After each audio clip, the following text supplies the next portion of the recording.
چھینک اللہ تعالیٰ کو پسند ہے جبکہ جماہی کا آنا ناپسند۔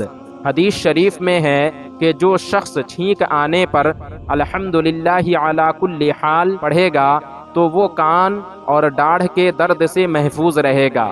اسی طرح جو شخص ہر چھینک اور ڈکار کے بدلے چاہے خود کرے یا دوسرے سے سنے الحمدللہ علی کل حال پڑھے تو اللہ تعالیٰ اس سے 70 مرض کو دور فرما دے گا، جن میں سب سے چھوٹا مرض جذام یعنی کوڑھ کی بیماری ہے۔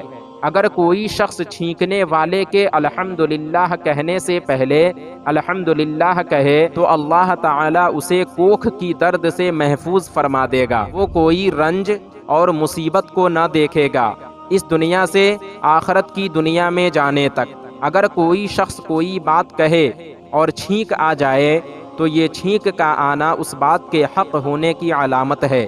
جو مسلمان چھینک آنے کے بعد الحمدللہ پڑھتا ہے تو اللہ تعالیٰ اس کی برکت سے ایک فرشتہ پیدا فرماتا ہے جو قیامت تک اللہ تعالیٰ کی بڑائی اور تسبیح بیان کرے گا۔ جو شخص کسی سے چھینکنے کی آواز کو سن کر الحمدللہ کہتا ہے اور یہ معمول اس کا ہمیشہ کا ہے، ایسے شخص کو اللہ تعالیٰ کان اور ڈاڑھ کی درد سے محفوظ رکھے گا۔ تو ناظرین، آج کی ویڈیو میں بس اتنا ہی۔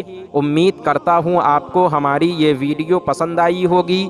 ویڈیو پسند آنے کی صورت میں ویڈیو کو لائک اور شیئر کریں، اور ابھی تک چینل کو سبسکرائب نہیں کیا تو ضرور کریں۔ پھر انشاءاللہ کسی دوسری ویڈیو میں ہماری ملاقات ہوگی۔ جب تک کے لیے اللہ حافظ۔